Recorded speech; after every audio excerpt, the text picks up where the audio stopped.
Hello everybody, welcome back. My name is Erebus Fly, and this is my desktop. I'm going to be teaching you most of the things you're going to need to know about doing a Minecraft animation in Cinema 4D. I'm going to try and make this really quickly, just so that you don't get bored, and try and shoot the facts at you in a way that you will understand it, and not in a way that you will just get bored. Um, so, let's get straight to it. First thing you're going to need, Cinema 4D. I don't care how you get it. You're just going to need it for this, obviously. And then you're going to want to get the weedlion rig. Or it doesn't matter which rig you get. There's plenty of rigs out there, but I use weedlion. It's a very amazing rig. Again, I don't care how you get it. I bought the rig. But you're going to go to File, Open. And here it is right here. I'm going to click this one right here. And it's going to open up right here. Now, I might do another episode tutorial on how to actually animate Steve, but for now, I'm going to teach you about the lighting, how to get your world in here, stuff like that. Okay, so in order to get your Minecraft world in here, you're going to get Mineways. I'll put a link in there in the description, and you're going to open up one of your worlds. So I have a world right here, and your world should pop up right away. So I'm just going to hold down right click, select it, yes, and then you're going to set the terrain file.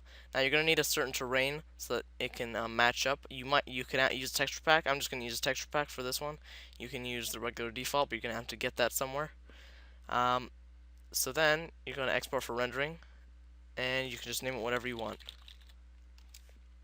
And then for here, I've noticed this is pretty important, at least for me. You're going to make each block 100 millimeters high, or see, I'm not really sure, but see, when you do this, it might affect how you can move around in Cinema 4D, and of course it's going to pop up. So let's open up Cinema 4D again. Open, and we'll go back over here, open up this, and it's going to depend on which one you selected when you were in Mineways. That's fine. And here you have it. This is your world. And I made a mistake, so I'm just going to copy this, go to Window, and open up my other one. Or I could have just done it either way. But here is the world. I'm going to raise Steve up. And again, depending on which one you choose, you might have to adjust the size of Steve. Like, he's really small right there.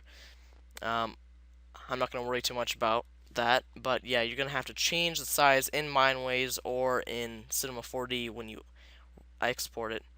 So here's Steve, and of course we have this ugly world. So go ahead and click down in this file over here, shift click all of it, and click on this dot dot dot ellipses right here. We're under texture. And yeah, that should be good. And then you're going to select your terrain again. You don't really need to do this. And then here you have it. This is not right. 1 second. Alright, sorry about that, but I do have it now. So this is the world, and again, it really does matter how big you render it in. In Mineways, I would recommend, I believe it's 100 millimeters in height. When you select it, I will probably have a picture, and in here 1,000 centimeters. If not, then I'll just have a pop-up correcting me. But so here is your world. And if you come up here and click render, of course that's going to look very horrible. Now we're going to go back down here and collect these. And first thing you're going to do, always do this. Sampling down here, click that, click none. Already that makes it look a lot better. And then click over here on basic, unclick specular. Oops.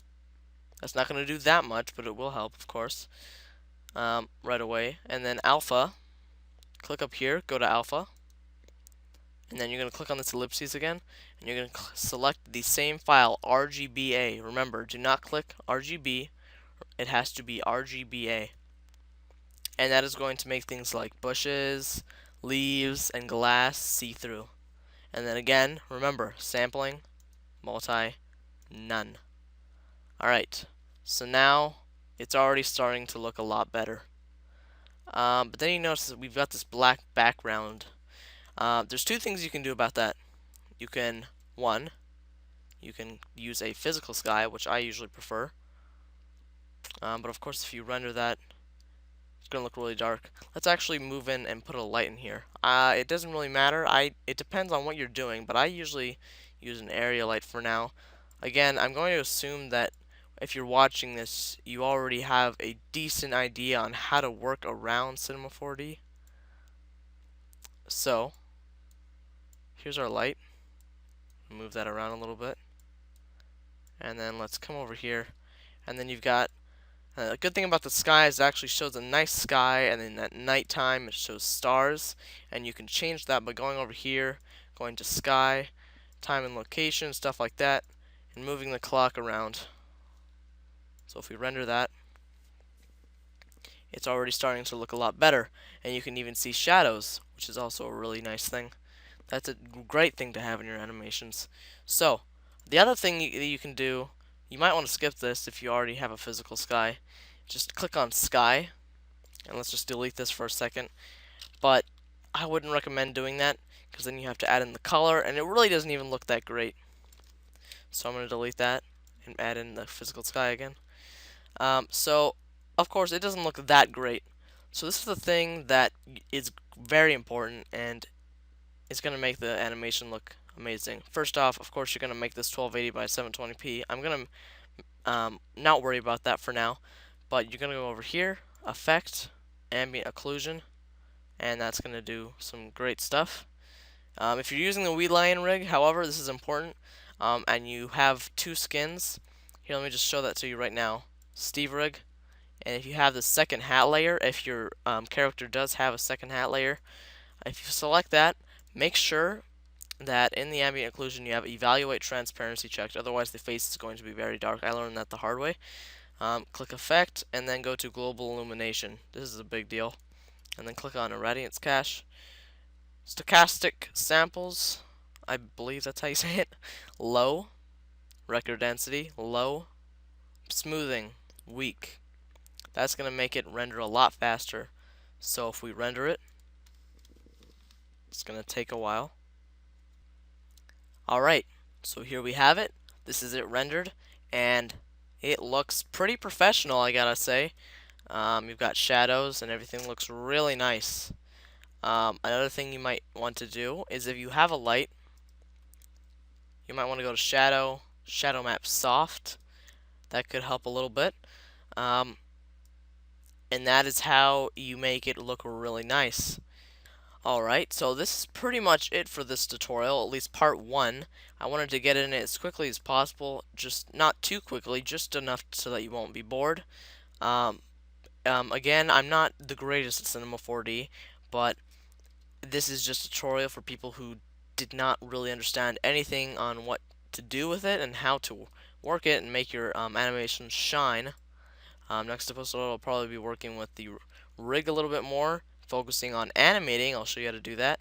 But for now, that's pretty much it. Comment now if there's anything I missed that I can help you with. I might make another video on that, or I'll just reply to you. But yeah, that's pretty much it. Thank you for watching, guys. If this helped, like the video. Thanks.